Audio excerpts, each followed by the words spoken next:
여러분 시편 22편은요 다윗의 탄식시입니다. 탄식시. 얼마나 고통스럽고 괴로웠으면 탄식하며 울부짖으며 하나님께 기도했던 것이죠. 그리고 이 시편 22편 안에는 예수 그리스도의 순환을 예표하는 내용들이 많이 들어가 있습니다. 오늘 1절에도 보면 어찌하여 나를 버리시나이까? 나의 하나님 어찌하여 나를 버리시나이까? 예수님이 십자가상에서 고통하면서 부르짖으신 말씀이죠. 나의 하나님 어찌하여 나를 버리시나이까? 어찌하여 나를 버리시나이까? 여러분, 예수님이 십자가상에서 경험하셨던 가장 큰 고통은 뭐냐면요, 창에 찔림도 아니고 못 박히심도 아니고 조롱당하심도 아니고 모든 인류의 죄를 다 뒤집어쓰고 거룩하신 하나님과 영적으로 단절되는 고통, 그것이 예수님이 경험하셨던 가장 큰 고통이었어요. 사랑하는 하나님 아버지와의 단절, 영적인 단절이 예수님이 경험하셨던, 십자가에서 경험하셨던 가장 큰 고통이었죠. 여러분, 사실 저와 여러분은 하나님과 영적으로 교제하도록 지음받은 줄로 믿으시기를 간절히 바랍니다. 우리에게 생기를 부어러 넣어주셔서 생명, 살아있는 영, 하나님과 영적으로 교제하는 존재로 저와 여러분을 만드신 거예요. 그래서 우리는 하나님과 영적인 교제를 나누는 가운데 기쁨을 누리고 행복을 누리고 하나님을 찬양하는 가운데 감사와 하나님을 향한 만족을 누리며 살아가는 것이 바로 저와 여러분이죠.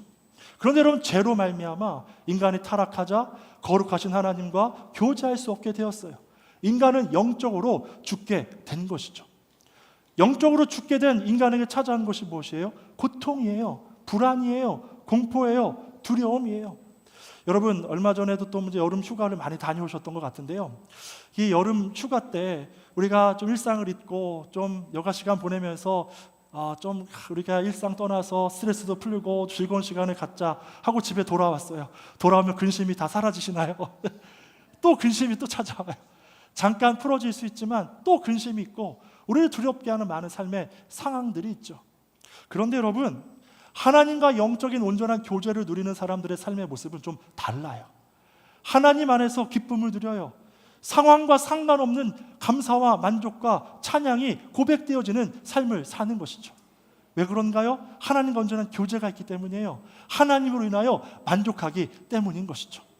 사랑하는 여러분, 저와 여러분이 영적인 존재요, 하나님과 온전한 교제를 누리기 위하여 지음받은 자들임을 기억하며 하나님과 온전한 영적인 교제 가운데 기쁨이 회복되는 저와 여러분 되시기를 간절히 소망합니다. 그러한 자들은 삶의 상황과 상관없이 기뻐할 수 있는 거예요. 감사할 수 있는 것이고 삶의 모든 순간 하나님을 의지할 수 있게 되는 것이죠. 중국 내지 선교에 헌신했던 허드스 테일러라는 선교사님이 계십니다. 그때 당시에는 해안선을 위주로 선교가 진행되었죠. 해안선에서 배에서 내려서 그 해안선 지역에 있는 사람들에게 복음을 전했고 그들을 예수 그리스도께로 인도했어요. 근데 이 허드슨 테일러는 해안선 선교가 아니라 이제 중국 내지로 들어갈 거다, 내륙으로 들어갈 거다. 그래서 많은 사람들에게 또 같이 하자고 협조도 구하고 또 후원도 구하며 많은 사람들을 설득했어요. 그런데 사람들이 허드슨 테일러의 일이 너무 허무맹랑하다, 내륙으로 들어가서 복음도 전하기 전에 죽임당할 거다, 그러니 아무리 후원한들 무용지물이 될 것이다 해서 후원도 받지 못했죠. 그런 하나님 주신 마음에 순종하며 중국으로 떠났고 내지 선교를 시작하게 됩니다. 중국에 가서 고아원을 세우고 병원을 세워 그렇게 봉사하고 헌신했지만 후원이 많이 없어서 늘 어려웠어요. 하루는 제자가 찾아와서 선교사님, 이제 먹을 것이 다 떨어졌네요. 이제 어떻게 해야 되나요? 라고 하니까 이 선교사님이 뭐라고 했냐면 이제 하나님께서 채우실 때가 되었네 라고 말했다고 해요. 하나님께서 채우실 때가 되었네. 어떻게 그런 마음이 생겼을까요? 믿음이 있었을까요? 이 허드슨 테일러 선교사는 선교를 하면서 그의 마음 가운데 늘 마가복음 22장의 말씀을 붙들었어요. 하나님을 믿으라. 하나님을 믿으라. 그리고 그 말씀에 더 깊은 의미를 부여하여 하나님의 신실하심을 붙들라. 그 말씀 붙잡고 선교에 헌신했던 것이죠. 사랑하는 성도 여러분, 삶의 모든 순간 하나님을 믿는 저와 여러분 되기를 간절히 소망합니다. 하나님 의지하고 하나님 역사를 보고 하나님의 신실하심을 바라보며 하나님의 도우심을 경험하는 가운데 여러분의 삶을 통해 일하시는 하나님을 분명 발견하게 될 줄로 믿어요. 하나님의 신실하심을 붙들라. 그 믿음으로 나아갔던 것이죠.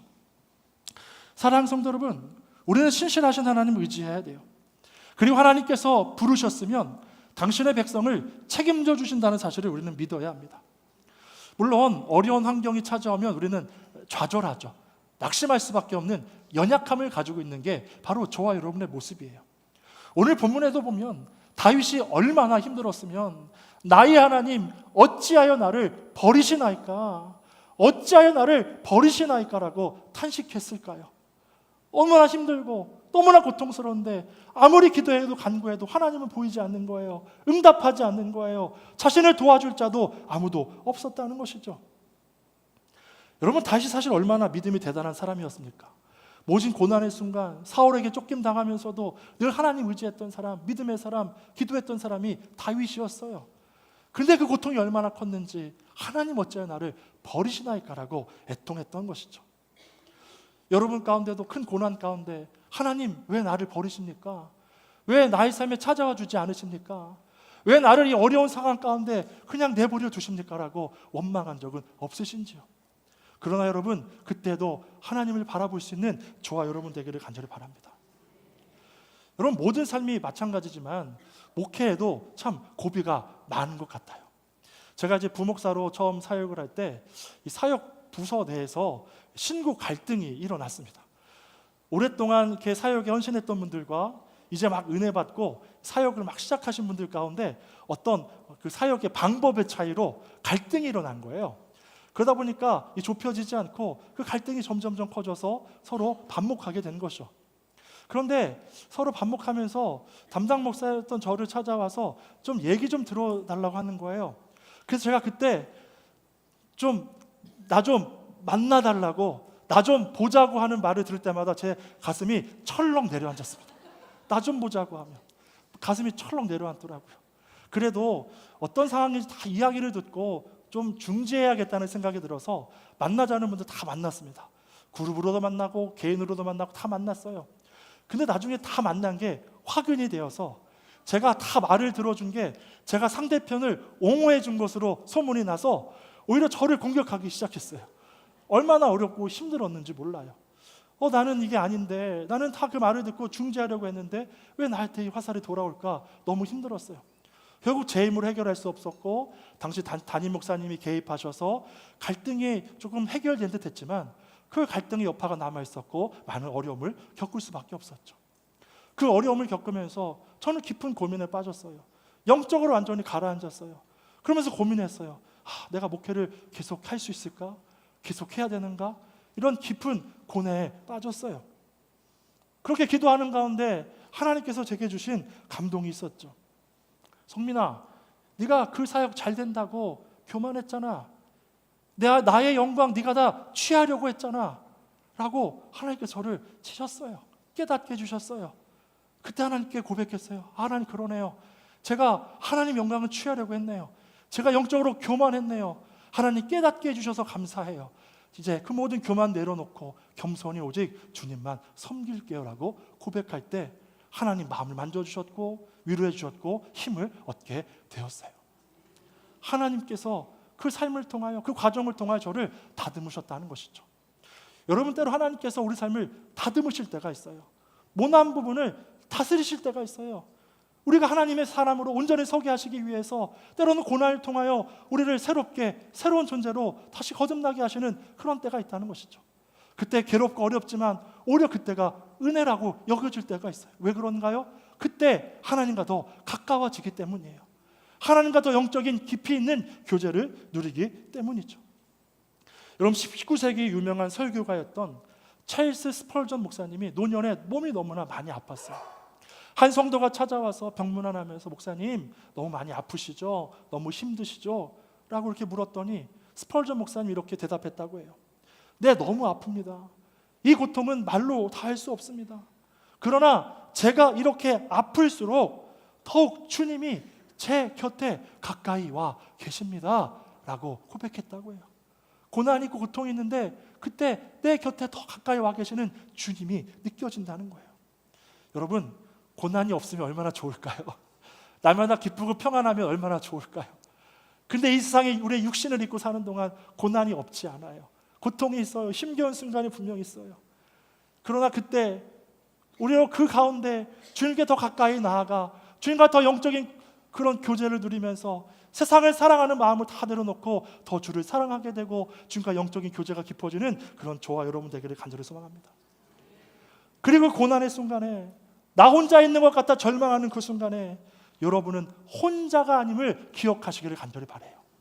하나님은 언제나 우리와 함께 하세요. 여러분 같이 고백해 볼까요? 하나님은 언제나 우리와 함께 하십니다. 하나님은 언제나 우리와 함께 하십니다. 아멘. 여러분 하나님이 언제나 우리와 함께 하세요. 로마서 8장 26절에 보면 이와 같이 성령도 우리의 연약함을 도우시나니 라는 말씀을 원어로 보면 순, 안티, 람바노라이라고 그렇게 원어로 보게 돼요. 그 뜻이 뭐냐면 내 힘이 미치지 못하는 곳에서 하나님이 도우신다. 내 힘이 미치지 못하는 곳에서 하나님이 도우신다. 내 힘으로 감당할 수 없을 때 성령께서 우리의 마음을 하시고 우리를 위로하시고 성령께서 도우셔서 그 문제를 극복하고 이기게 하신다는 것이죠. 사랑하는 성도 여러분, 우리가 고난 중에도 우리 하나님은 우리를 저버리시는 분이 아니라 하나님 나를 어찌하여 버리십니까? 그렇게 나를 버리시는 분이 아니라 늘 우리 함께 하신 하나님이심을 기억하시길 간절히 바라요. 오히려 우리를 받쳐주세요. 견디게 하세요. 이기게 하시고 내가 오히려 할 수 없을 때 오히려 그때 당신의 은혜로 우리 삶을 더 깊이 채워주시는 하나님이세요. 큰 은혜로 채우시는 것이죠. 그러니 두려워하지 말고 주님께 나오시기를 간절히 소망합니다. 예수 십자가 달리신 이유는 하나님과 교제의 문을 열기 위해 십자가 고난 당하신 거예요. 인간과 하나님과 화평을 위하여 그 십자가 모진 고난을 당하신 것이죠. 언제든지 힘들고 어려울 때 주님께 나오면 주님께서 들으시고 우리 삶을 돌보시며 하나님과 언제나 교제 가운데 나아가게 해주실 줄로 믿습니다. 그리고 우리 삶의 위로와 회복을 경험케 될 줄로 믿습니다. 이렇게 주를 신뢰하며 따라가는 우리가 되기를 간절히 바라요. 그리고 여러분 오늘 본문을 읽다 보면요, 어느 순간 다윗의 어조가 갑자기 바뀌는 것을 느낄 수가 있어요. 다윗의 어조가 조금 바뀌어요. 여러분 그의 시선이 하나님께로 옮겨졌을 때 그는 소망을 발견하게 됐죠. 여러분 시편 22편의 1절부터 21절까지 보면 절망이 계속돼요. 고통과 탄식의 연속이에요. 적들의 공격에 두려워 떨고 있죠. 자신의 비참한 처지를 보며 탄식하고 있어요. 좌절과 낭망이 가득해요. 그런데 22절부터 뭔가 분위기가 바뀌어요. 반전돼요. 뭔가 역전이 일어나고 있어요. 22절 말씀 같이 한번 읽어보겠습니다. 내가 주의 이름을 형제에게 선포하고 회중 가운데서 주를 찬송하리이다. 아멘. 여러분 그전까지 탄식이 계속됐어요. 어려워요. 나를 도울 자 없어요. 하나님 어디 계세요? 나를 왠지 절망 가운데 내버려 두시는 거예요 라고 탄식했는데 여러분 22절에 갑자기 하나님을 찬양하겠대요. 경배하겠대요. 왜 그렇게 됐어요? 그 문제가 아니라 하나님께로 시선이 옮겨지니까 소망을 발견한 거예요. 그 소망을 발견하고선 자신이 무엇을 해야 되는 존재인지 깨달은 거예요. 아, 나는 하나님을 찬양하는 자이지, 나를 통해 수많은 자들이 하나님을 찬양하며 예배하도록 하나님의 영광을 돌리고 그 이름을 선포하는 자이지 라는 소명을 깨닫게 된 것이죠. 갑자기 분위기가 반전된 거예요. 다윗의 시선이 바뀌었기 때문이에요. 자신이 처한 상황과 적들을 볼 때 두려워 떨며 탄식할 수밖에 없었죠. 자신을 도울 자가 아무도 없었고 하나님마저 자신을 버리셨다고 느꼈어요. 그런데 기도하는 중에 마음이 달라졌어요. 그는 이렇게 생각한 것이죠. 아, 내가 왜 문제만 보고 있었지? 왜 적들만 바라보고 있었지? 그래, 아니지. 하나님 바라봐야지. 하나님 나의 소망이시고 하나님 나의 소망이신데 내가 하나님을 향한 시선을 놓쳤구나. 다시 하나님을 바라보자. 그때 그의 삶에 반전이 일어나게 된 거예요. 그리고 그는 자신만 아니라 모든 이들이 하나님의 구원과 영광을 찬양하기를 소망하게 되었죠. 23절에 보니까 여호와를 두려워하는 너희여 그를 찬송할지어다. 야곱의 모든 자손이여 그에게 영광을 돌릴지어다. 너희 이스라엘 모든 자손이여 그를 경외할지어다. 자신만 찬양하고 끝나는 게 아니에요. 오히려 자신의 그 주의 이름을 선포함으로 모든 이들이 하나님을 선포하는 것을, 예배하는 것을 꿈꾸게 된 거예요. 자기 소명을 회복한 것이죠. 그리고 확신이 생겼어요. 나는 혼자가 아니었구나. 내가 어려울 때 하나님이 나와 함께 하셨구나. 도우셨구나. 확신하게 되었죠. 24절의 말씀을 새한글 성경 버전으로 같이 한번 읽어보겠습니다. 여호와는 가볍게 여기지도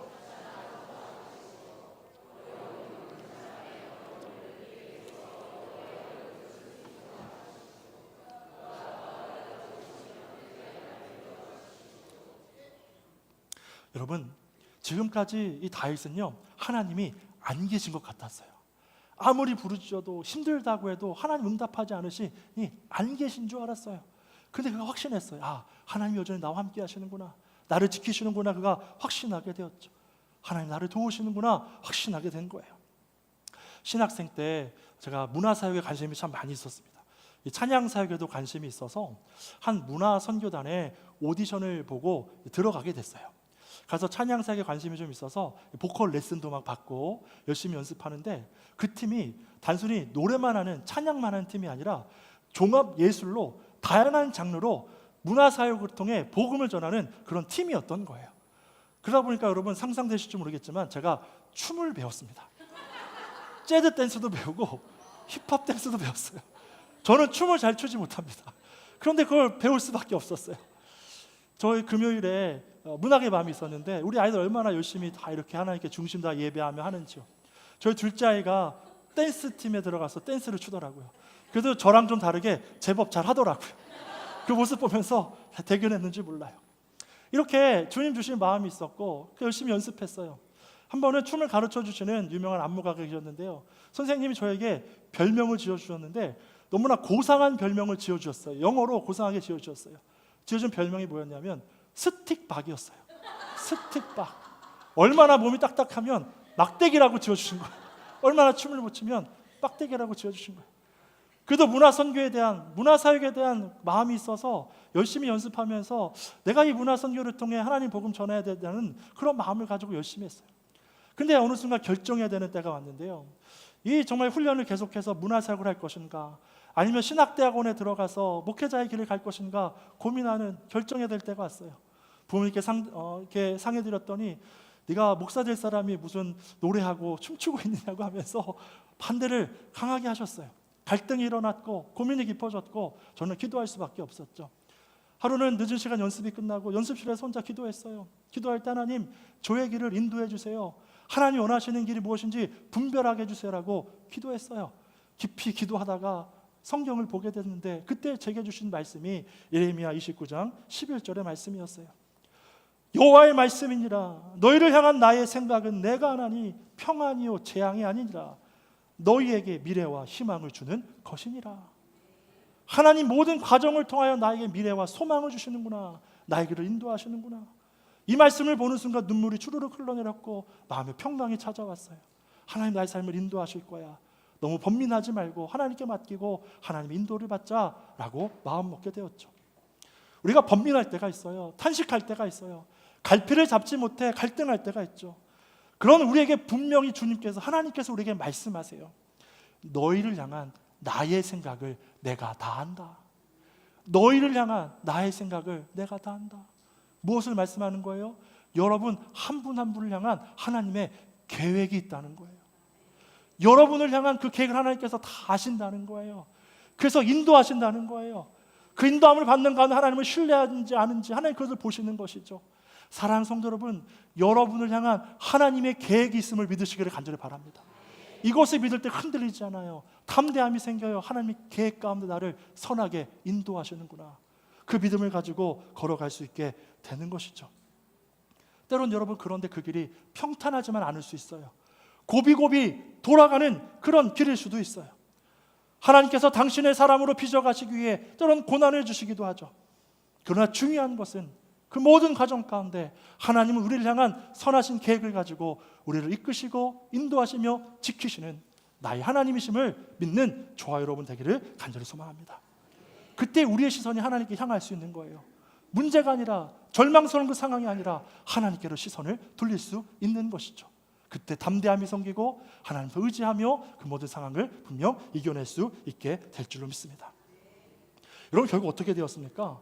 고통과 슬픔 중에 하나님을 바라봄으로 구원의 소망을 얻은 다윗은 찬양받기 합당하신 그 놀라운 이름을 찬양하고 온 민족이 하나님을 예배하는 그것을 꿈꾸게 되었어요.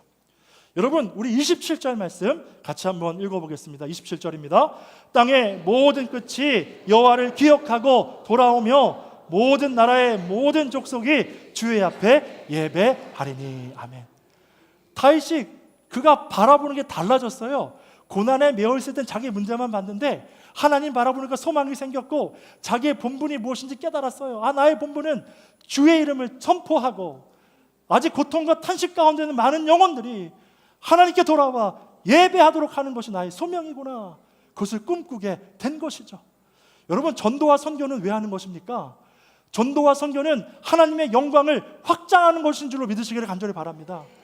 전도와 선교를 통해 모든 민족이, 모든 이들이 하나님을 예배하게 하는 것이 바로 전도와 선교인 것이죠.